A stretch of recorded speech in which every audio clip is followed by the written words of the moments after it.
അടുത്ത ചോദ്യത്തിലേക്കാണ് നമ്മൾ വരുന്നത്. ഓൾറെഡി 117/2025 ഈ വർഷം നടന്ന 117/2025 എന്ന ചോദ്യപേപ്പറാണ്. പുതിയ SCERT ചാപ്റ്ററിൽ നിന്ന് അതേപോലെ ടെക്സ്റ്റ് ബുക്കിൽ പറയുന്ന ഒരു പദസൂര്യൻ അതേപോലെ എടുത്ത് ചോദിച്ചിരിക്കുകയാണ്. നമുക്ക് പരിശോധിക്കാം. ചോദ്യം ഇങ്ങനെയാണ്: താഴെ തന്നിരിക്കുന്നവയിൽ ഇന്ത്യൻ ഭരണഘടനാ നിർമ്മാണ സഭയുടെ സവിശേഷതകളിൽ പെടാത്തത് ഏത് എന്ന് കണ്ടെത്തുക.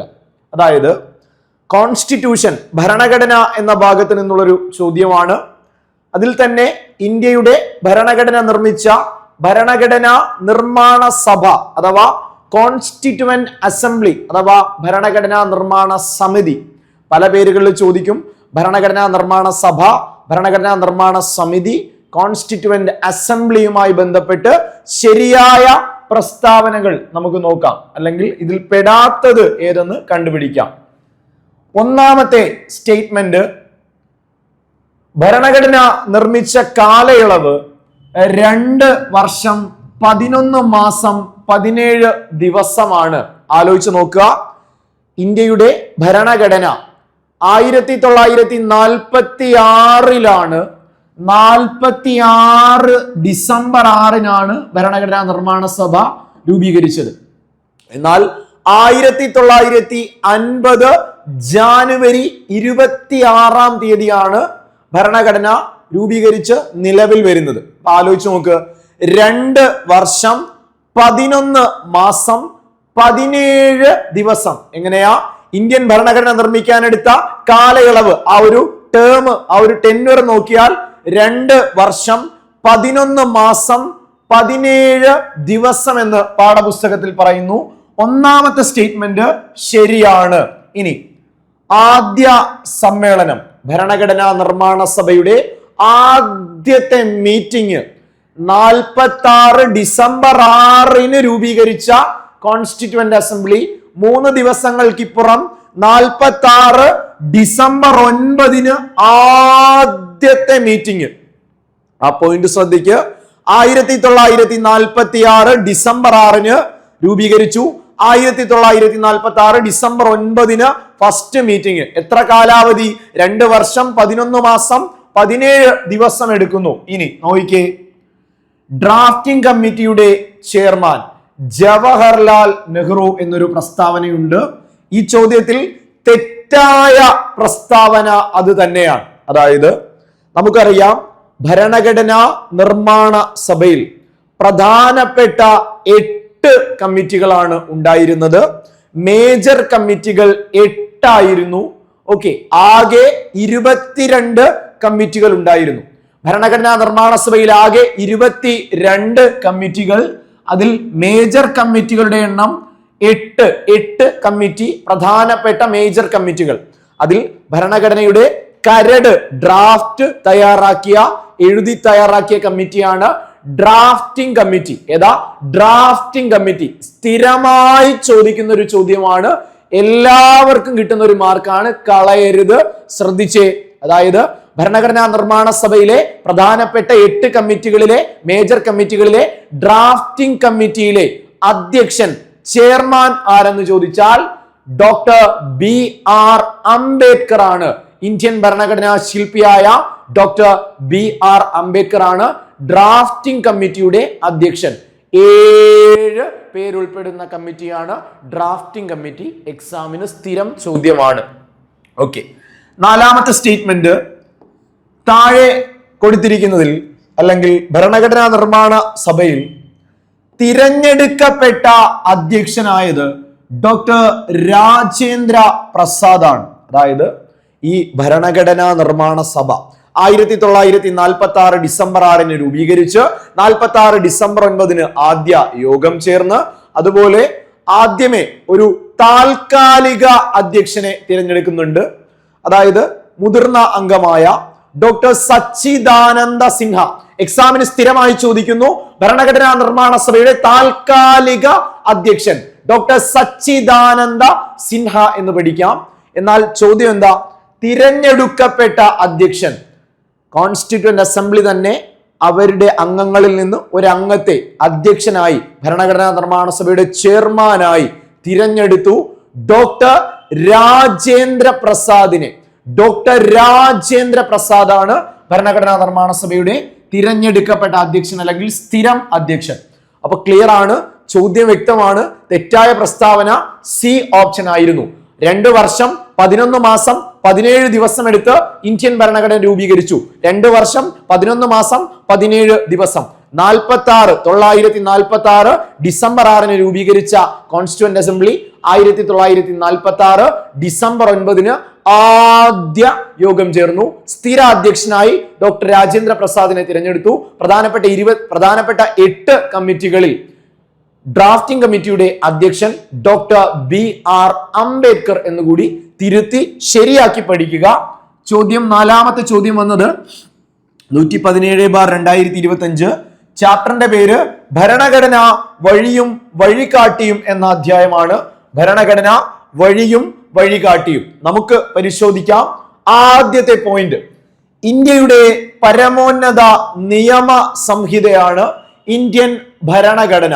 സംശയമില്ലല്ലോ, ഞാനും നിങ്ങളും ജീവിക്കുന്ന ഇന്ത്യ എന്ന ഈ മഹാരാജ്യത്തെ ഏറ്റവും വലിയ നിയമ സംഹിതയാണ്, പരമോന്നത നിയമമാണ് രാജ്യത്ത് ഭരണഘടന അഥവാ കോൺസ്റ്റിറ്റ്യൂഷൻ. നമുക്കറിയാം 1950 മുമ്പ് വരെ ഇന്ത്യക്ക് സ്വന്തമായി ഒരു ഭരണഘടന ഉണ്ടായിരുന്നില്ല. മറിച്ച് ബ്രിട്ടീഷ് ഭരണത്തിന് ശേഷം 1935 ഗവൺമെന്റ് ഓഫ് ഇന്ത്യ ആക്ട് അനുസരിച്ചാണ് കാര്യങ്ങൾ ഇവിടെ നടന്നിരുന്നത്. എന്നാൽ 1946 ഭരണഘടനാ നിർമ്മാണ സഭയുടെ വരവോടെയാണ് നിർമ്മാണ പ്രവർത്തനങ്ങൾ ആരംഭിച്ചത്. സ്ഥിരമായി ചോദിക്കുന്ന ഇവിടുന്ന് ഒരു ചോദ്യമാണ്, ഇന്ത്യക്ക്, നമ്മുടെ രാജ്യമായ ഇന്ത്യക്ക് സ്വന്തമായി ഒരു ഭരണഘടന, ഒരു കോൺസ്റ്റിറ്റ്യൂഷൻ വേണമെന്ന ആവശ്യം, ആ ഒരു ഡിമാൻഡ് ആദ്യമായിട്ട് ഉയർത്തിയ വ്യക്തി ആര് എന്ന് ചോദിച്ചാൽ ചോദ്യം മാറിപ്പോവരുത്. ഇന്ത്യക്ക് സ്വന്തമായി ഒരു ഭരണഘടന വേണം എന്ന ആവശ്യം ആദ്യമായി ഉന്നയിച്ച വ്യക്തിയാണ് MN റോയ് എന്ന് പഠിക്കുക. MN റോയ് എന്ന് പഠിക്കുക. ആദ്യമായി ഇന്ത്യക്ക് ഒരു ഭരണഘടന വേണമെന്ന ആവശ്യം ഉയർത്തിയത് MN റോയ് ആണ്. എന്നാൽ ഭരണഘടന എന്ന ആശയം ആദ്യമായി മുന്നോട്ട് വെച്ച രാഷ്ട്രീയ പാർട്ടി സ്വരാജ് പാർട്ടിയാണ്. സ്വരാജ് പാർട്ടി മോത്തിലാൽ നെഹ്റുവിന്റെയും CR ദാസിന്റെയും, സ്ഥിരമായി ചോദിക്കാറുണ്ട്, സ്വരാജ് പാർട്ടിയുടെ സ്ഥാപകരാണ് മോത്തിലാൽ നെഹ്റു, CR ദാസ്, മോത്തിലാൽ നെഹ്റു. ചോദ്യം പറ. ഇന്ത്യക്ക് ഒരു ഭരണഘടന സ്വന്തമായി വേണമെന്ന് ആദ്യം ഉയർത്തിയ രാഷ്ട്രീയ പാർട്ടി സ്വരാജ് പാർട്ടി. ഇനി വ്യക്തി ആരാ? MN റോയ്. ഓക്കെ, ക്ലിയർ ആണ്, ശ്രദ്ധിച്ചേ.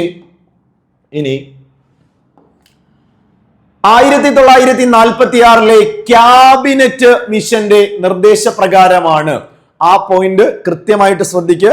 അതായത് ഇന്ത്യക്ക് സ്വന്തമായ ഒരു ഭരണഘടനാ നിർമ്മാണ സഭ വരുന്നത് ബ്രിട്ടീഷ് കാലഘട്ടമാണ്. ബ്രിട്ടനിൽ നിന്നും ഇങ്ങോട്ടേക്ക് അയക്കപ്പെട്ട 3 ക്യാബിനറ്റ് പദവിയുള്ള അംഗങ്ങൾ വന്ന് മുന്നോട്ട് വെച്ച ഒരു പ്രധാന ഐഡിയ ആണ് നിർമ്മാണ സഭ എന്നത്. 1946 ക്യാബിനറ്റ് മിഷൻ, ഏത് മിഷനാ? 46. ചോദിക്കും, ക്യാബിനറ്റ് മിഷൻ ഇന്ത്യയിലെത്തിയത് 1946. ഇന്ത്യൻ ഭരണഘടനാ നിർമ്മാണ സഭ രൂപീകരിക്കാൻ കാരണമായ കമ്മിറ്റി ക്യാബിനറ്റ് മിഷൻ 1946. 3 അംഗങ്ങളാണ് ക്യാബിനറ്റ് മിഷനിൽ ഉണ്ടായിരുന്നത്. 3 അംഗങ്ങളാണ്. അതാരൊക്കെയാ? Pethick Lawrence, Stafford Cripps, AV Alexander. എന്താണ്? Stafford Cripps, AV Alexander, Pethick Lawrence. 1946 ഭരണഘടനാ നിർമ്മാണ സഭയ്ക്ക് കാരണമായ കമ്മീഷനാണ് ക്യാബിനറ്റ് മിഷൻ. 3 അംഗങ്ങൾ, Pethick Lawrence, Stafford Cripps, AV Alexander. ആരായിരുന്നു ക്യാബിനറ്റ് മിഷന്റെ അധ്യക്ഷൻ, ചെയർമാൻ എന്ന് ചോദിച്ചാൽ കൃത്യമായി പഠിക്കുക, പെത്വിക് ലോറൻസ് എന്ന് പഠിക്കുക. ഓക്കെ, ശ്രദ്ധിച്ചേ. ഇനി നേരെ പാഠപുസ്തകത്തിലേക്ക്.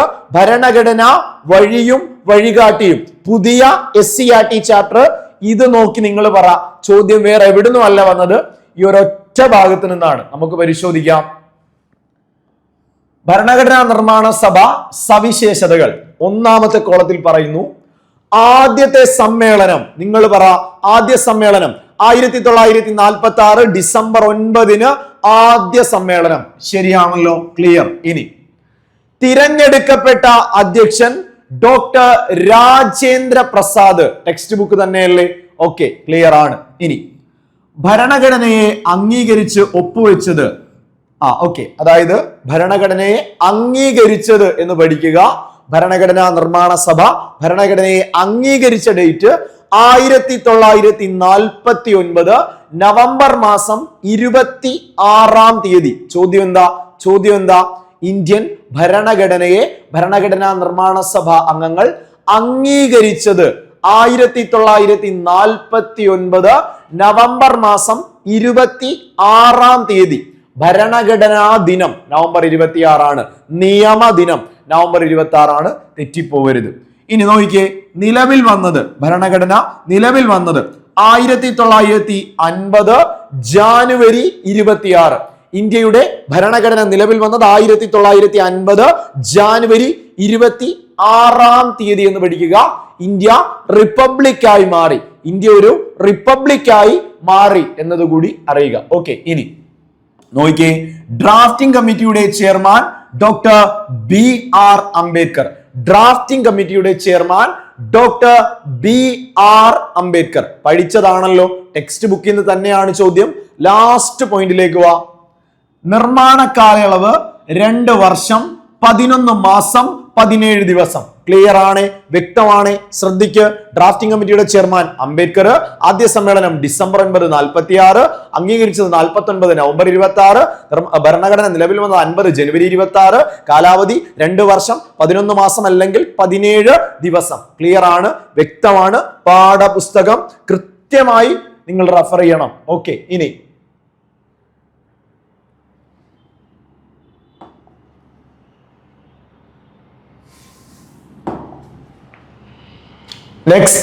നെക്സ്റ്റ് ചോദ്യത്തിലേക്ക് വരുന്നു.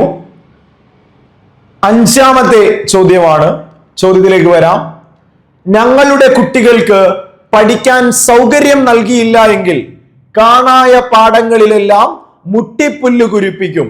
ഇത് എനിക്ക് തോന്നുന്നു ഒരുവിധപ്പെട്ട എല്ലാവർക്കും ഈ ആദ്യ വരികൾ വായിക്കുമ്പോൾ തന്നെ ചോദ്യത്തിന്റെ ഉത്തരം മനസ്സിലേക്ക് വരും.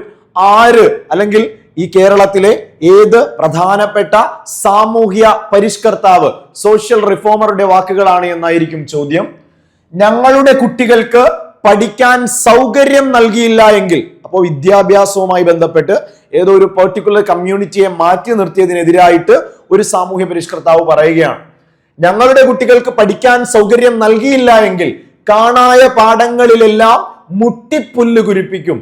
ഞങ്ങളുടെ കുട്ടികൾക്ക് പാഠമില്ലെങ്കിൽ ഞങ്ങൾ പാടത്തേക്കില്ല, കൃഷി ചെയ്യില്ല എന്ന് പറയാൻ ധൈര്യം കാണിച്ച ആ ധീരനായ മഹാത്മാവ് ആരാണ്? കേരളത്തിലെ ഒരു സാമൂഹ്യ പരിഷ്കർത്താവിന്റെ വാക്കുകൾ.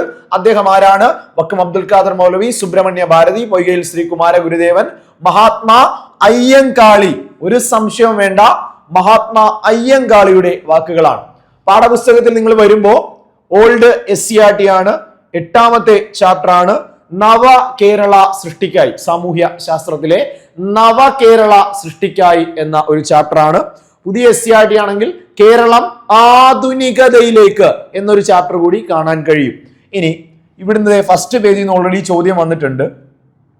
തൊട്ടുകൂടാത്തവർ, തീണ്ടിക്കൂടാത്തവർ, ദൃഷ്ടിയിൽപ്പെട്ടാലും ദോഷമുള്ളോർ, കെട്ടില്ലാത്തോർ, തമ്മിലുണ്ണാത്തോരിങ്ങനെ ഒട്ടല്ലഹോ ജാതി കോമരങ്ങൾ.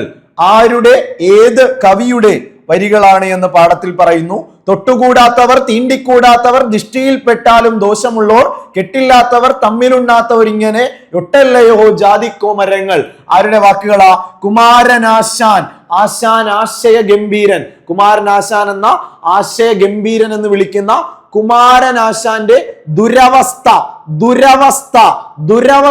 എന്ന കൃതിയിലെ ഏതാനും വരികളാണ്. കൃത്യമായിട്ട് പഠിക്ക്. പാഠപുസ്തകമാണ്. കുമാരനാശാന്റെ ദുരവസ്ഥ എന്ന കൃതിയിൽ നിന്നുള്ള വരികളാണ്. തൊട്ടുകൂടാത്തവർ, തീണ്ടിക്കൂടാത്തവർ എന്ന് തുടങ്ങുന്ന വരികൾ പാഠപുസ്തകമാണ്. ചോദിക്കും. ഇനി കേരളത്തിന്റെ സാമൂഹിക നവോത്ഥാനത്തിൽ ഏറ്റവും ഒഴിച്ചുകൂടാൻ കഴിയാത്ത ഒരു പ്രധാനപ്പെട്ട വ്യക്തിത്വമാണ് ശ്രീ മഹാത്മാ അയ്യങ്കാളി. നമുക്ക് പരിശോധിക്കാം. വിദ്യാഭ്യാസത്തെ വലിയ പ്രാധാന്യത്തോടു കൂടി കണ്ട ഒരു വ്യക്തിത്വമാണ് മഹാത്മാ അയ്യങ്കാളി. അധസ്ഥിതരുടെ ഉന്നമനത്തിനു വേണ്ടി പ്രയത്നിച്ച പരിഷ്കർത്താവ്. സാമൂഹിക അസമത്വങ്ങൾ പരിഷ്കരിക്കാനും അധസ്ഥിതരുടെ സാമൂഹ്യ നില മെച്ചപ്പെടുത്തുന്നതിനുമുള്ള ഒരു മൂലധനമാണ് വിദ്യാഭ്യാസം എന്ന് അദ്ദേഹം തിരിച്ചറിഞ്ഞു. ഈ കേരളത്തിൽ, ഈ സമൂഹത്തിൽ നിലനിന്നിരുന്ന ജാതി വ്യവസ്ഥയെ, മാറ്റി നിർത്തലുകളെ, വിദ്യാഭ്യാസ നിഷേധങ്ങളെ, അധസ്ഥിതരുടെ, പണിയെടുക്കുന്നവരുടെ, പാവപ്പെട്ടവന്റെ, മർദ്ദിത ദളിത് ആളുകൾക്ക് വേണ്ടിയിട്ട് ശബ്ദമുയർത്തിയ അയ്യങ്കാളിയുടെ വാക്കുകൾ വിദ്യാഭ്യാസമായിരിക്കും സമൂഹത്തിൽ അവരെ മുന്നോട്ട് കൊണ്ടുവരാൻ, അവരുടെ സ്ഥാനം ഉയർത്താനുള്ള ഏറ്റവും നല്ല മാർഗമെന്ന് അദ്ദേഹം വിശ്വസിച്ചു. 1904 104 അധസ്ഥിതർക്കു മാത്രമായി ഒരു വിദ്യാലയം ആരംഭിച്ചു. ആര് 1904 അധസ്ഥിതർക്കു മാത്രമായി ഒരു വിദ്യാലയം ആരംഭിച്ചു മഹാത്മാ അയ്യങ്കാളി. നോക്കിക്കേ, ടെക്സ്റ്റിൽ പറയുന്ന അതേ പോയിന്റ് ആണ്. ഞങ്ങളുടെ കുട്ടികൾക്ക് പഠിക്കാൻ സൗകര്യം നൽകിയില്ല എങ്കിൽ കാണായ പാഠങ്ങളിലെല്ലാം മുട്ടിപ്പുല്ല് കുരിപ്പിക്കും. അധസ്ഥിത വിഭാഗത്തിലെ വിദ്യാർത്ഥികൾക്ക് വിദ്യാഭ്യാസം നിഷേധിച്ചപ്പോൾ അയ്യങ്കാളി നടത്തിയ പ്രഖ്യാപനമാണിത്. ടെക്സ്റ്റ് ബുക്കിലെ അതേ വരികൾ ക്വസ്റ്റ്യൻ പേപ്പറിൽ അതുപോലെ കോപ്പി പേസ്റ്റ് ചെയ്തിരിക്കുന്നു. ഓക്കെ ആണ്. അയ്യങ്കാളിയോട് നമുക്ക് കൂടുതൽ കാര്യങ്ങളിലേക്ക് വരാം. തിരുവനന്തപുരം ജില്ലയിലെ വെങ്ങാനൂരിലാണ് അദ്ദേഹം ജനിച്ചത്. ചോദിക്കാം, സ്റ്റേറ്റ്മെന്റ് ആയിട്ടോ വൺ വേർഡ് ആയിട്ടോ ചോദിക്കാം. തിരുവനന്തപുരം ജില്ലയിലെ വെങ്ങാനൂരിൽ ജനിച്ച സാമൂഹ്യ പരിഷ്കർത്താവ് ശ്രീ മഹാത്മാ അയ്യങ്കാളി. എവിടെയാ? തിരുവനന്തപുരം ജില്ലയിലെ വെങ്ങാനൂരിൽ ജനനം. അയ്യങ്കാളി തിരുവനന്തപുരം ജില്ലയിലെ വെങ്ങാനൂരിൽ ജനനം. ഓക്കെ, കാരണം ഡേറ്റ് ഓഫ് ബർത്ത് ഉൾപ്പെടെ പലതവണ ചോദിച്ച ഒരു വ്യക്തിത്വമാണ്. അത് നമ്മളിപ്പോ പഠിക്കും. സാമൂഹിക പരിഷ്കരണ പ്രവർത്തനങ്ങൾക്ക് വേണ്ടി അദ്ദേഹം സ്ഥാപിച്ച സംഘടനയാണ് സാധുജന പരിപാലന സംഘം. 1907 എക്സാമിന് ചോദിക്കും. സാധുജന പരിപാലന സംഘം സ്ഥാപിച്ചത് അയ്യങ്കാളി. വർഷം 907. 904 അധസ്ഥിതർക്കു മാത്രമായി ഒരു സ്കൂള് സ്ഥാപിച്ചു. 907 സാധുജന പരിപാലന സംഘം രൂപീകരിച്ചു എന്നറിയുക. ഇനി തിരുവനന്തപുരം ജില്ലയിലെ വെങ്ങാനൂരിൽ ജനനം.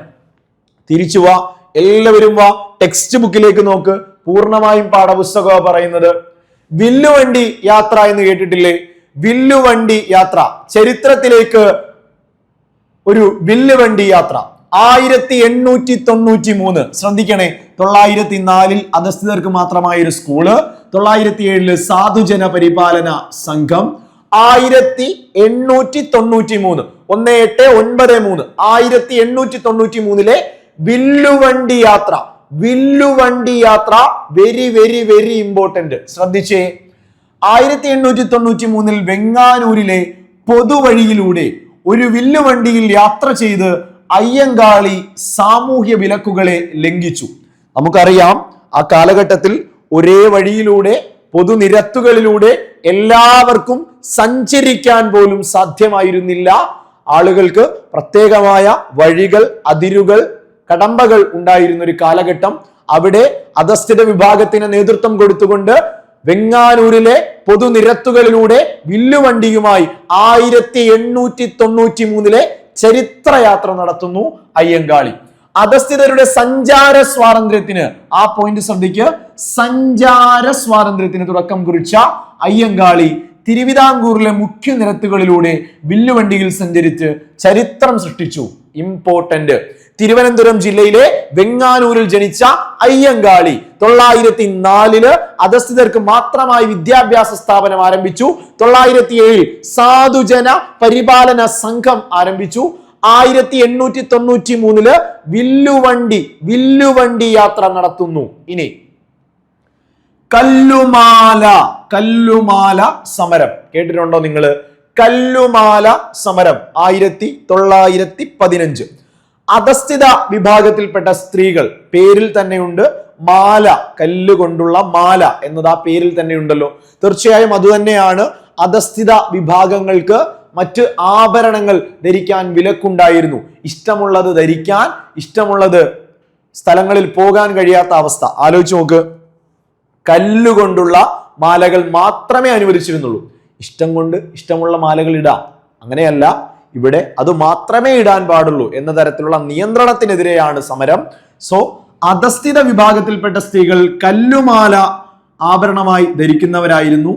കീഴായ്മയുടെ ചിഹ്നമായ കല്ലുമാല വലിച്ചെറിയാൻ അയ്യങ്കാളി അവരോട് അഭ്യർത്ഥിച്ചു.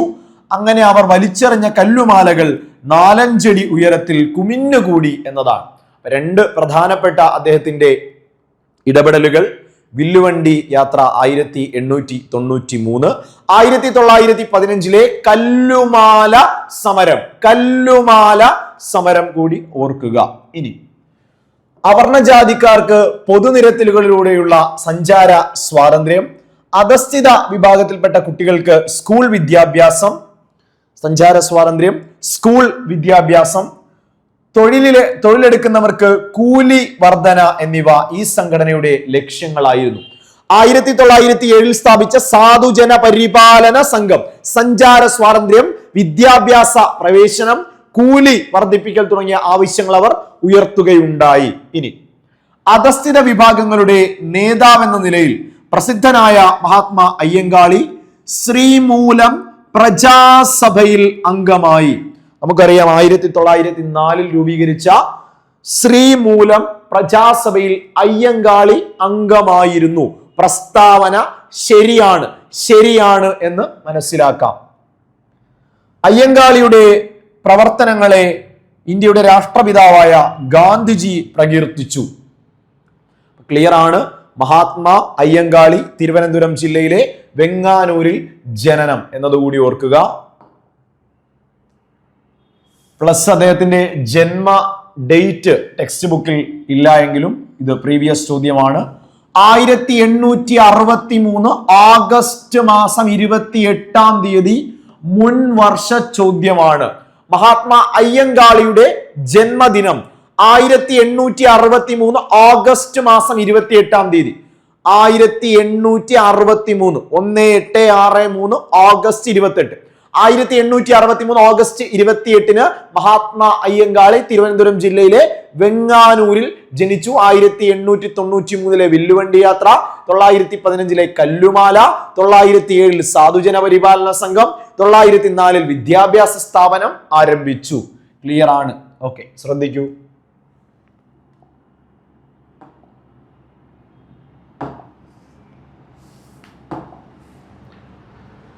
നെക്സ്റ്റ് ഇത് പുതിയൊരു എസ്സിആർടിയിൽ നിന്നും അയ്യങ്കാളിയെ പറ്റിയുള്ള ഒരു ഫാക്ട് കൂടി ചേർത്ത് വെക്കുന്നുണ്ട്. 7ാം ക്ലാസ്സിലെ 4ാമത്തെ അധ്യായമാണ്. പുതുക്കിയ എസ്സിആർടി ചാപ്റ്റർ ആണ്. ഈ ചാപ്റ്റർ നിങ്ങളൊന്ന് നോക്കി വെക്കണം. 7ാം ക്ലാസ്സിലെ 4ാമത്തെ അധ്യായം, അനീതിയിൽ നിന്നും നീതിയിലേക്ക്. ആ ചാപ്റ്റർ ഇമ്പോർട്ടന്റ് ആണ്. ഒരുപാട് കാര്യങ്ങൾ ഇവിടെ നമ്മൾ അയ്യങ്കാളിയെ പറ്റിയുള്ള കാര്യമാണ് നോക്കുന്നത്.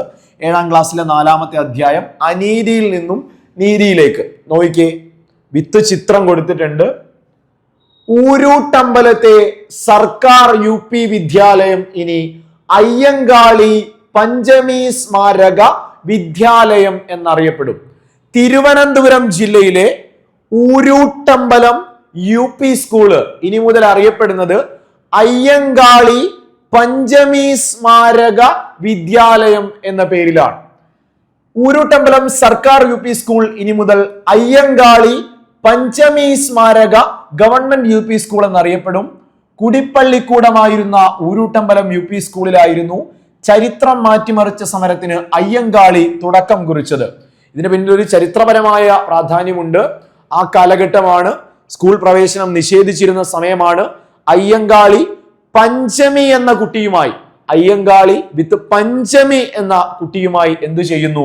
ഈ ഊരൂട്ടമ്പലം സ്കൂളിലേക്ക് വരികയും സ്കൂളിൽ കയറ്റി ഇരുത്തുകയും ചെയ്യുന്നു. സ്വാഭാവികമായും അന്ന് അവർണ ജാതിക്കാർ എന്ന് പറയപ്പെട്ടിരുന്ന ആളുകൾ വിദ്യാഭ്യാസം നിഷേധിക്കാൻ ശ്രമം നടത്തുന്നു. അവർ എന്തു ചെയ്യുന്നു? കയറിയതിന്റെ ഭാഗമായി, പഞ്ചമി എന്ന കുട്ടി കയറിയതിന്റെ ഭാഗമായി ജന്മിമാർ സ്കൂളിന് തന്നെ തീ വെക്കുകയാണ് ചെയ്തത്. പകുതി കത്തിയ ബെഞ്ചുകൾ ഉൾപ്പെടെയുള്ള അവശേഷിപ്പുകൾ ഇന്നും സ്കൂൾ മ്യൂസിയത്തിൽ കാണാം. നമ്മളോട് പാഠപുസ്തകത്തിൽ നിന്ന് ചോദിക്കുകയാണ്, ഊരൂട്ടമ്പലം UP സ്കൂളിന്റെ പുതിയ പേര് അയ്യങ്കാളി പഞ്ചമി സ്മാരക വിദ്യാലയം സ്ഥിതി ചെയ്യുന്നത് തിരുവനന്തപുരം ജില്ലയിലാണ്. അയ്യങ്കാളി പഞ്ചമി എന്നിവരുടെ ചരിത്രപരമായ ഇടപെടൽ കൂടി അവിടെ ഓർക്കേണ്ടതാണ്.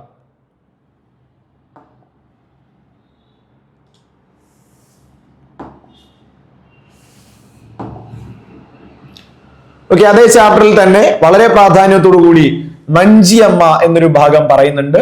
നമുക്ക് വളരെയധികം ഫേമസ് ആയിട്ടുള്ള വളരെയധികം പരിചിതമായിട്ടുള്ള ഒരു മുഖമാണ് നഞ്ചിയമ്മയുടേത്. അയ്യപ്പനും കോശിയും എന്ന സിനിമ സംവിധായകൻ സച്ചി.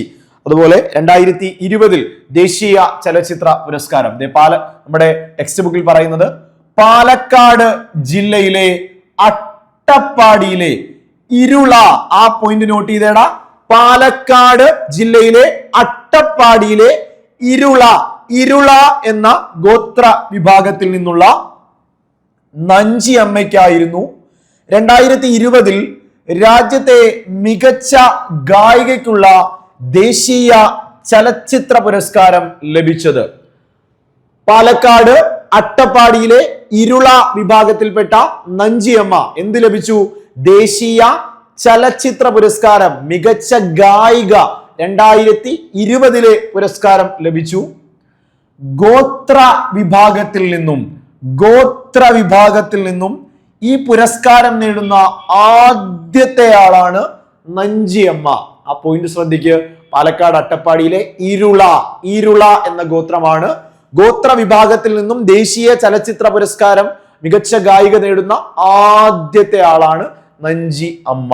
ഇനി ആ പാട്ടുൾപ്പെടെ എല്ലാവർക്കും പരിചിതമാണ്. കളക്കാത്ത സന്തനമേറ വെഗുവോക പൂത്തിറക്കോ എന്ന് തുടങ്ങുന്ന ആ പാട്ടാണ് അവാർഡിന് അർഹമായത്. ഇന്ത്യയുടെ നിലവിലെ 15ാമത്തെ പ്രസിഡന്റ്, രാഷ്ട്രപതിയായ രണ്ടാമത്തെ വനിതാ രാഷ്ട്രപതിയായ ശ്രീമതി ദ്രൗപദി മുർമുവിൽ നിന്നും ദേശീയ ചലച്ചിത്ര പുരസ്കാരം ഏറ്റുവാങ്ങുന്ന നഞ്ചിയമ്മയുടെ ചിത്രം ഉൾപ്പെടെയാണ് പാഠപുസ്തകത്തിൽ കുട്ടികൾ ഇപ്പോൾ പഠിക്കുന്നത്. ഓക്കെ, അപ്പൊ ചാപ്റ്ററിന് പ്രാധാന്യമുണ്ട്. അടുത്ത ഒരു ചോദ്യം, നെക്സ്റ്റ് ചോദ്യത്തിലേക്ക് വരികയാണ്. ദേശീയ മനുഷ്യാവകാശ കമ്മീഷനുമായി ബന്ധപ്പെട്ട് താഴെ പറയുന്ന പ്രസ്താവനകളിൽ ശരിയായത് കണ്ടെത്തുക. Strictly from the new SCERT തന്നെയാണ്. ടോപ്പിക് മനസ്സിലായിട്ടുണ്ടാവും. കമ്മീഷനുകൾ അല്ലെങ്കിൽ സുപ്രധാന നിയമങ്ങൾ എന്ന ഭാഗത്ത് നാഷണൽ ഹ്യൂമൻ റൈറ്റ്സ് കമ്മീഷൻ അഥവാ NHRC, ദേശീയ മനുഷ്യാവകാശ കമ്മീഷനുമായി ബന്ധപ്പെട്ട പ്രസ്താവന. ഒന്നാമത്തെ സ്റ്റേറ്റ്മെന്റ് 1993 ഒക്ടോബർ 12 ഇന്ത്യ ഗവൺമെന്റ് മനുഷ്യാവകാശ കമ്മീഷനെ നിയമിച്ചു. ശരിയോ തെറ്റോ? 1993 മനുഷ്യാവകാശ സംരക്ഷണ നിയമപ്രകാരം 1993 ഒക്ടോബർ 12 ശരിയാണ്, NHRC നിലവിൽ വന്നു. ദേശീയ മനുഷ്യാവകാശ കമ്മീഷൻ, ഇന്ത്യയിലെ മനുഷ്യാവകാശങ്ങളുടെ കാവൽക്കാരൻ എന്നറിയപ്പെടുന്ന NHRC നിലവിൽ വന്നത് 1993 ഒക്ടോബർ 12, 93 ഒക്ടോബർ മാസം 12-ാം തീയതിയാണ്. ശരിയാണ്, കമ്മീഷൻ നിലവിൽ വന്നു. ഇനി NHRCയിൽ അല്ലെങ്കിൽ കമ്മീഷനിൽ 5 അംഗങ്ങൾ ഉണ്ടായിരിക്കും. പ്രസ്താവന ശ്രദ്ധിക്കുക.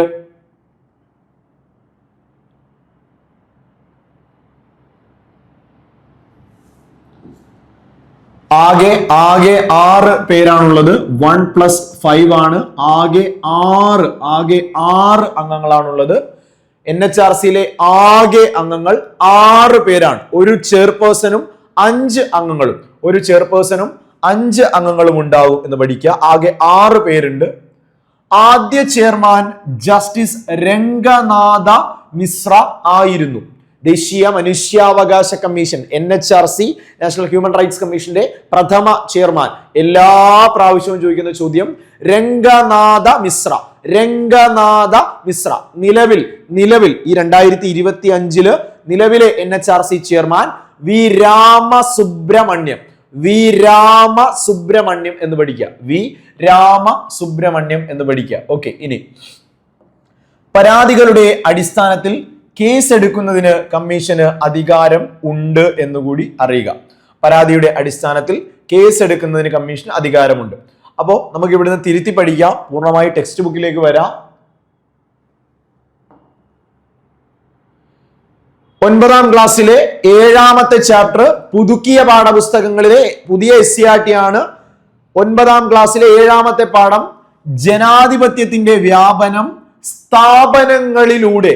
ഈ ചാപ്റ്ററിൽ ഒരു കമ്മീഷൻ മാത്രമല്ല, തിരഞ്ഞെടുപ്പ് കമ്മീഷൻ, മനുഷ്യാവകാശം, ദേശീയ വനിതാ കമ്മീഷൻ, സംസ്ഥാന കമ്മീഷനുകൾ, ദേശീയ പട്ടികജാതി പട്ടികവർഗ ന്യൂനപക്ഷ ബാലാവകാശ പിന്നാക്ക കമ്മീഷൻ ഉൾപ്പെടെ പറയുന്ന ഒരു ടെക്സ്റ്റ് ബുക്കിലെ പാഠമാണ്. ഇത്രയും ഡീറ്റെയിൽ ആയിട്ടൊരു ചാപ്റ്റർ വേറെ ഉണ്ടാവില്ല. ഓൾഡ് SCERTയിൽ ഇത്രയും ഡീറ്റെയിൽ വരുന്ന ഒരു ചാപ്റ്ററേ ഇല്ല. സോ 9ാം ക്ലാസ്സിലെ 7ാമത്തെ ചാപ്റ്റർ ആണ്. ചാപ്റ്ററിന്റെ പേര് നോക്കി വെക്കുക. ഉറപ്പായിട്ടും ആ ചാപ്റ്റർ പഠിച്ചിട്ടേ നിങ്ങൾ പോകാവൂ. ജനാധിപത്യത്തിന്റെ വ്യാപനം സ്ഥാപനങ്ങളിലൂടെ എന്നതാണ് ഈ ചാപ്റ്ററിന്റെ പേര്. നമുക്ക് നേരെ ചോദ്യ ഭാഗത്തേക്ക് വരാം. ദേശീയ മനുഷ്യാവകാശ കമ്മീഷനെ പറ്റി ഈ ചാപ്റ്ററിൽ പറയുന്നുണ്ട്. അവിടെ തന്നെ വലിയൊരു അക്ഷരത്തിൽ ഡിസംബർ 10 സ്ഥിരമായ ചോദ്യമാണ്. ദേശീയ മനുഷ്യാവകാശ കമ്മീഷനെ പറ്റിയുള്ള ഭാഗത്ത് പറയുന്നു, ലോക മനുഷ്യാവകാശ ദിനം, അന്താരാഷ്ട്ര മനുഷ്യാവകാശ ദിനം, ഹ്യൂമൻ റൈറ്റ്സ് ഡേ ഡിസംബർ മാസം 10ാം തീയതിയാണ്. എല്ലാവർക്കും അറിയുന്ന ഒരു ചോദ്യമാണ്, കളയേ ചെയ്തു. ഇനി മനുഷ്യനായി ജനിച്ചു എന്ന കാരണത്താൽ ലോകത്തെ ഓരോ വ്യക്തിക്കും ലഭിക്കേണ്ട അടിസ്ഥാനപരമായ അവകാശങ്ങളാണ് മനുഷ്യ അവകാശങ്ങൾ. ആലോചിച്ച് നോക്ക്, ഞാനും നിങ്ങളും ഉൾപ്പെടെ ലോകത്തിന്റെ എല്ലാ കോണിലുമുള്ള മനുഷ്യർ ഈ ലോകത്തൊരു മനുഷ്യനായി ജനിച്ചു എന്ന കാരണത്താൽ നമുക്ക് എല്ലാവർക്കും ആസ്വദിക്കേണ്ട അവകാശങ്ങളാണ് മനുഷ്യ അവകാശങ്ങൾ അഥവാ ഹ്യൂമൻ റൈറ്റ്സ് എന്ന് ഓർത്തു വെക്കുക. അവിടെ ഏറ്റവും പ്രാധാന്യത്തോടുകൂടി നിങ്ങൾ അറിയേണ്ട കാര്യം, 1948 ഡിസംബർ മാസം 10ാം തീയതി 1948 ഡിസംബർ 10-നാണ് എന്ത് ചെയ്യുന്നത്, മനുഷ്യാവകാശ പ്രഖ്യാപനം, അന്താരാഷ്ട്ര മനുഷ്യാവകാശ പ്രഖ്യാപനം, universal declaration of human rights ഭരണഘടന നമ്മുടെ ഐക്യരാഷ്ട്രസഭ അംഗീകരിച്ചത്. മനുഷ്യാവകാശ ദിനം ഡിസംബർ 10 സ്ഥിരം ചോദ്യം ഈ വർഷവും ചോദിച്ചു. എന്നാൽ നിങ്ങൾ പഠിക്കേണ്ടത് 2025 ഈ വർഷം ഡിസംബർ 10 പ്രമേയം, 2025 മനുഷ്യാവകാശ ദിനത്തിന്റെ പ്രമേയമാണ്, 2025 ഡിസംബർ 10 പ്രമേയമാണ് ഹ്യൂമൻ റൈറ്റ്സ് അവർ എവരിഡേ എസെൻഷ്യൽസ്. മനുഷ്യ അവകാശങ്ങൾ നമ്മുടെ ദൈനംദിന ആവശ്യകതകൾ. എന്താണ്? ഡിസംബർ 10 മനുഷ്യാവകാശ ദിനമാണ്. 2025 പ്രമേയമാണ് എന്ത്? മനുഷ്യ അവകാശങ്ങൾ നമ്മുടെ ദൈനംദിന ആവശ്യകതകൾ എന്ന് പഠിക്കുക. ഓക്കെ, ക്ലിയർ ആണ്? ശ്രദ്ധിക്ക്, ഫുള്ളായിട്ട് കോൺസെൻട്രേറ്റ് ചെയ്തേടാ. ഇനി 2024 പ്രമേയം ഓൾറെഡി ചോദിച്ചതാണ്. ഈ വർഷം 2024 പ്രമേയം, നമ്മുടെ അവകാശങ്ങൾ നമ്മുടെ ഭാവി ഇപ്പോൾ. Our rights our future right now. Our rights our future right now എന്ന് പഠിക്കുക. 2025 പ്രമേയം മനുഷ്യാവകാശങ്ങൾ നമ്മുടെ ദൈനംദിന ആവശ്യകതകൾ. 24 പ്രമേയം നമ്മുടെ അവകാശങ്ങൾ നമ്മുടെ ഭാവി ഇപ്പോൾ. Our rights our future right now എന്നതാണ്. പ്രീവിയസ് ആണ്, ഇനിയും ചോദിക്കും. ഇനി സ്ട്രിക്ട്ലി ടെക്സ്റ്റ് ബുക്കിലേക്ക് വന്നാൽ, മനുഷ്യാവകാശ ലംഘനങ്ങൾ നമ്മുടെ ഭരണഘടന ഉറപ്പു നൽകുന്ന പൗരാവകാശങ്ങളുടെയും മൂല്യങ്ങളുടെയും നിഷേധമാണ്. നമ്മുടെ രാജ്യത്ത് മനുഷ്യാവകാശ ലംഘനങ്ങൾ ഇല്ലാതാക്കി പൗരാവകാശങ്ങൾ ഉറപ്പുവരുത്തുക എന്ന ലക്ഷ്യത്തോടെ രൂപീകരിക്കപ്പെട്ട സ്ഥാപനമാണ് ദേശീയ മനുഷ്യാവകാശ കമ്മീഷൻ. പേര് പോലെ തന്നെ ഇന്ത്യയിലെ മനുഷ്യാവകാശങ്ങളുടെ കാവൽക്കാരൻ, national human rights commission. 1993 October 12, ഇതല്ലേ ചോദിച്ച ചോദ്യം. 93 ഒക്ടോബർ 12-നാണ് ദേശീയ മനുഷ്യാവകാശ കമ്മീഷൻ നിലവിൽ വന്നത്. നോക്കിക്കേ, ന്യൂഡൽഹിയാണ് കമ്മീഷന്റെ ആസ്ഥാനം. NHRCയുടെ ആസ്ഥാനം ന്യൂഡൽഹിയിലെ മാനവ് അധികാർ ഭവനാണ്. 1993 ഒക്ടോബർ 12-ന് നിലവിൽ വന്നു. ചെയർപേഴ്സൺ ഉൾപ്പെടെ 6 അംഗങ്ങൾ. എടാ, കൃത്യമായിട്ട് പഠിക്കുക. NHRCയില് ദേശീയ മനുഷ്യാവകാശ കമ്മീഷനിലെ ആകെ അംഗങ്ങൾ, ചെയർപേഴ്സൺ ഉൾപ്പെടെ 6 അംഗങ്ങൾ. 1+5 ആകെ NHRCയിൽ ചെയർമാൻ ഉൾപ്പെടെ ആകെ 6 അംഗങ്ങളാണുള്ളത്. ഇനി എടുത്തു പറയട്ടെ, അതിലെ ചെയർമാന്റെ യോഗ്യത വളരെ കൃത്യമായി വ്യക്തമായി പറയുന്നു. സുപ്രീം കോടതിയിൽ നിന്നും വിരമിച്ച ഒരു ചീഫ് ജസ്റ്റിസ്, ഇങ്ങനെ ആലോചിച്ചാൽ മതി, ഇന്ത്യയിലെ ഏറ്റവും വലിയ കോടതിയിലെ ഏറ്റവും വലിയ മനുഷ്യൻ, സുപ്രീം കോടതിയിലെ ചീഫ് ജസ്റ്റിസ്, ഓർ അദ്ദേഹം അല്ല എങ്കിൽ ഏറ്റവും വലിയ കോടതിയിലെ തൊട്ടടുത്ത ആളെ ഓർക്കുക, സുപ്രീം കോടതിയിലെ ജഡ്ജി. അപ്പൊ ചോദിക്കുന്നു, ദേശീയ മനുഷ്യാവകാശ കമ്മീഷന്റെ ആസ്ഥാനം ന്യൂഡൽഹി, ആകെ ചെയർമാൻ ഉൾപ്പെടെ 6 അംഗങ്ങൾ, 93 ഒക്ടോബർ 12 രൂപീകരിച്ചു. ഇതൊരു സ്റ്റാറ്റ്യൂട്ടറി ബോഡിയാണ്, നിയമാനുസൃത സ്ഥാപനം. NHRC ഒരു സ്റ്റാറ്റ്യൂട്ടറി ബോഡിയാണ്. ശരിയാണ്. എന്താ ഇപ്പൊ പറഞ്ഞത്? ചെയർപേഴ്സന്റെ യോഗ്യത സുപ്രീം കോടതിയിലെ ചീഫ് ജസ്റ്റിസോ, സുപ്രീം കോടതിയിലെ ജഡ്ജിയോ ആയിട്ട് വിരമിച്ച റിട്ടയർഡ് ആയിട്ടുള്ള ഒരു വ്യക്തി ആയിരിക്കണം. ഇനി ശ്രദ്ധിക്കുക, രാഷ്ട്രപതിയാണ് കമ്മീഷൻ അംഗങ്ങളെ നിയമിക്കുന്നത്. അതായത് പ്രസിഡന്റ്, രാഷ്ട്രപതി ദേശീയ മനുഷ്യാവകാശ കമ്മീഷനിലെ ചെയർമാനെയും അംഗങ്ങളെയും നിയമിക്കുന്നത് അപ്പോയിന്റ് ചെയ്യുന്നത് രാഷ്ട്രപതി, പ്രസിഡന്റ് എന്ന് പഠിക്കുക. ഇനി 3 വർഷം അല്ലെങ്കിൽ 70 വയസ്സുവരെയാണ് കമ്മീഷൻ അംഗങ്ങളുടെ ഔദ്യോഗിക കാലാവധി. എങ്ങനെയാ പറഞ്ഞത്? ദേശീയ മനുഷ്യാവകാശ കമ്മീഷനിലെ ചെയർമാന്റെയും അംഗങ്ങളുടെയും കാലാവധി 3 വർഷം 70. 3 വർഷം 70 വയസ്സ്. 3 വർഷം 70 വയസ്സാണെന്ന് പഠിക്കുക. നോക്കിയേ, ടെക്സ്റ്റ് ബുക്കിൽ നിന്ന് മാത്രം കിട്ടിയ പോയിന്റുകളാണ് ഇതെല്ലാം. രൂപീകരിച്ചത് 93 ഒക്ടോബർ 12, ആസ്ഥാനം ഡൽഹി, ആകെ 6 അംഗങ്ങൾ, ചെയർമാന്റെ യോഗ്യത സുപ്രീം കോടതിയിലെ ചീഫ് ജസ്റ്റിസോ സുപ്രീം കോടതിയിലെ ജഡ്ജിയോ ആയിട്ട് വിരമിച്ച ഒരു വ്യക്തി ആയിരിക്കണം. ഇനി രാഷ്ട്രപതിയാണ് ഇവരെ നിയമിക്കുന്നത്. കാലാവധി 3 വർഷം 70 വയസ്സ്. ഓക്കെ, ശ്രദ്ധിച്ചേ. ഇനി കണ്ടിന്യൂ ചെയ്യുന്നു. മനുഷ്യാവകാശ സംരക്ഷണ നിയമമാണ് ഇവിടെ പറയുന്നത്.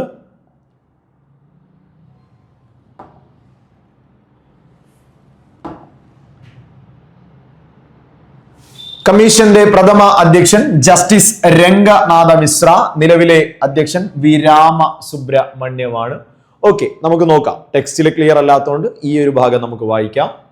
ഇന്ത്യയിലെ മനുഷ്യാവകാശ സംരക്ഷണത്തിന്റെ നിയമത്തിന്റെ പേര് മാത്രം LDC ആലപ്പുഴ, പാലക്കാട്, പിന്നീട് നടന്ന മെയിൻസ് 10th ലെവൽ പരീക്ഷകളിലും ചോദിച്ചൊരു ചോദ്യം, സുപ്രധാന നിയമങ്ങളിൽ നിന്നും. ഇന്ത്യയിലെ, നമ്മുടെ രാജ്യത്തെ മനുഷ്യാവകാശ നിയമത്തിന്റെ പേര് എന്താണെന്ന് മാത്രം ചോദിച്ചു. തെറ്റിക്കേ ചേരുത്, ഒന്നുമില്ല. വർഷം 93, അതിൽ സംശയമില്ലല്ലോ.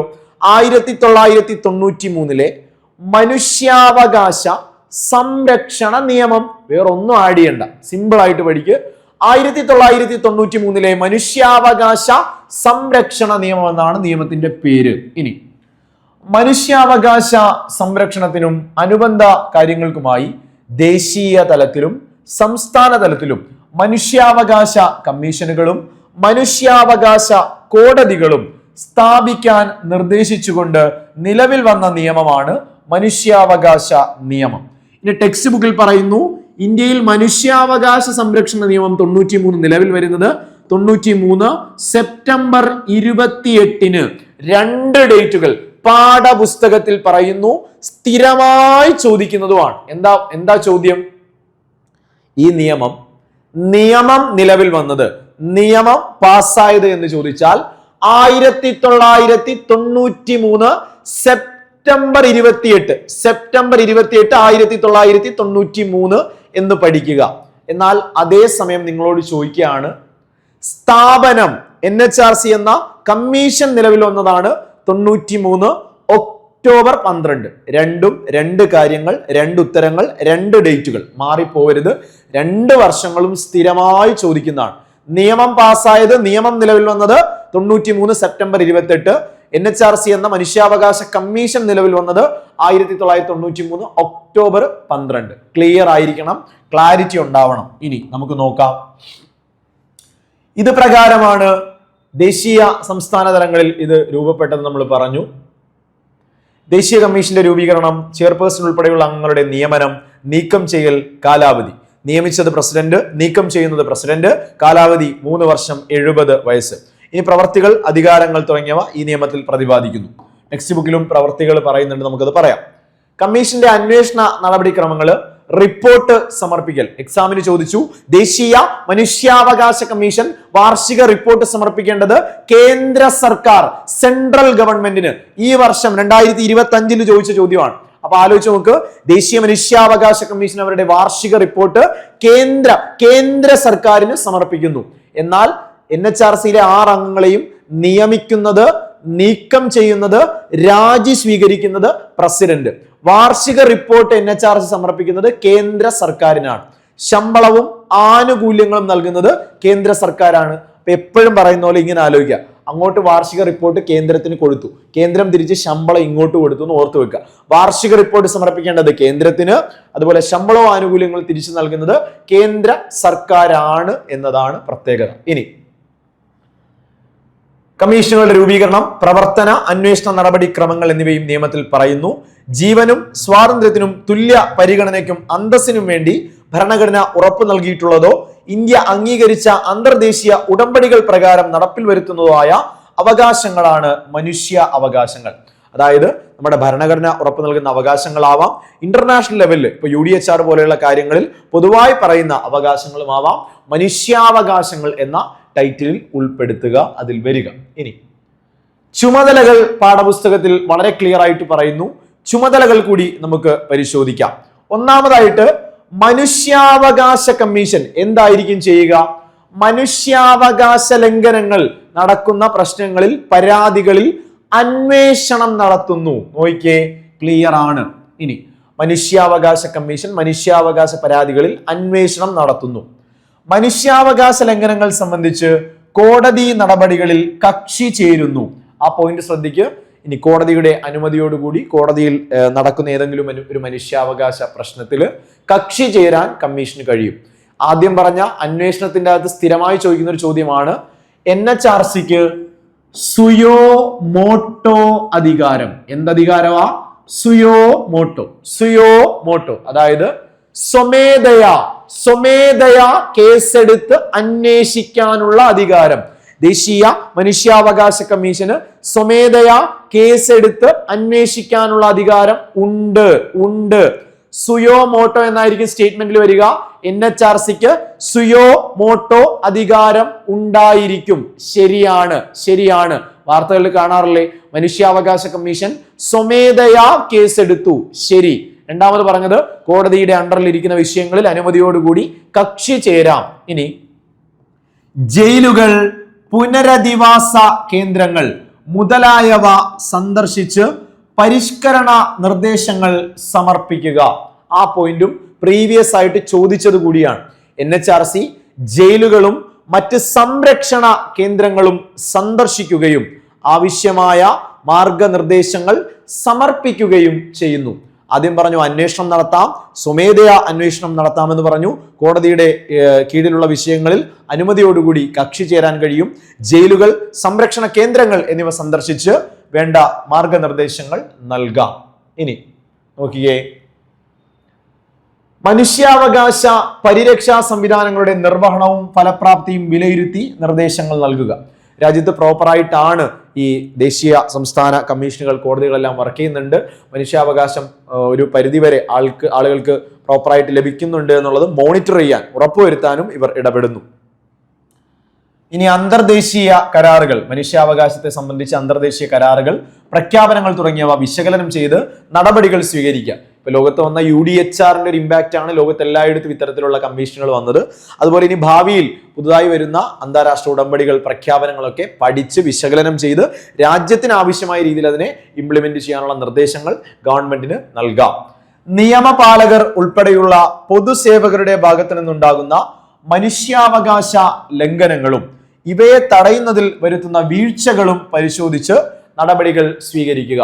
സാധാരണക്കാരുടെ വിഷയങ്ങൾ മാത്രമല്ല, പബ്ലിക് സർവൻസ് ആയിട്ടുള്ള, ഗവൺമെന്റ് ഉദ്യോഗസ്ഥരായിട്ടുള്ള, അല്ലെങ്കിൽ നമ്മളെ സംരക്ഷിക്കാൻ ഉത്തരവാദിത്തപ്പെട്ട ആളുകളുടെ ഭാഗത്തു നിന്നും മനുഷ്യാവകാശ ലംഘനങ്ങളിൽ ഇടപെടലുകൾ ഉണ്ടായാൽ, അല്ലെങ്കിൽ അത് തടയാൻ അവർക്ക് കഴിയാതെ വന്നാൽ അവർക്കെതിരെയും അന്വേഷണങ്ങളും മറ്റും നടത്താനും വേണ്ട രീതിയിലുള്ള നടപടികൾ നിർദ്ദേശിക്കാനുമുള്ള അധികാരം ഉണ്ട്. ഓക്കെ, അതേ ചാപ്റ്ററിൽ തന്നെ ദേശീയ കമ്മീഷൻ പറയുന്നതോടൊപ്പം സംസ്ഥാന മനുഷ്യാവകാശ കമ്മീഷൻ, സ്റ്റേറ്റ് ഹ്യൂമൻ റൈറ്റ്സ് കമ്മീഷനെ കൂടി പറയുന്നുണ്ട്.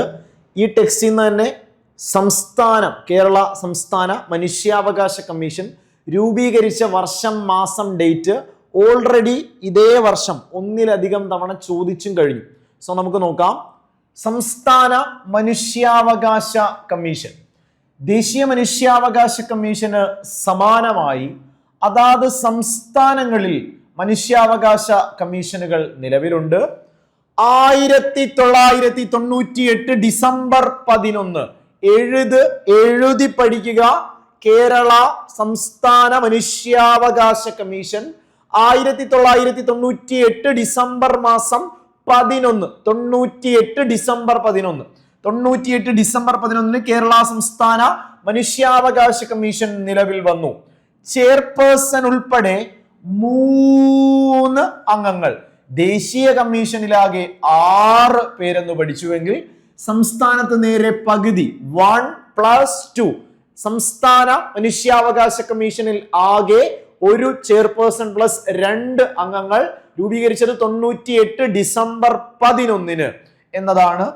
ഇനി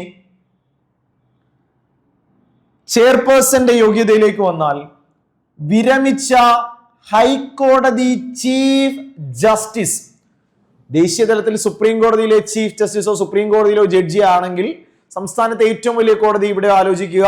സംസ്ഥാന മനുഷ്യാവകാശ കമ്മീഷന്റെ ചെയർപേഴ്സൺ ആവേണ്ടത് സംസ്ഥാനത്തെ ഏറ്റവും വലിയ കോടതിയായ ഹൈക്കോടതിയിലെ ഏറ്റവും വലിയ മനുഷ്യനെ ആലോചിക്കുക, ചീഫ് ജസ്റ്റിസ്.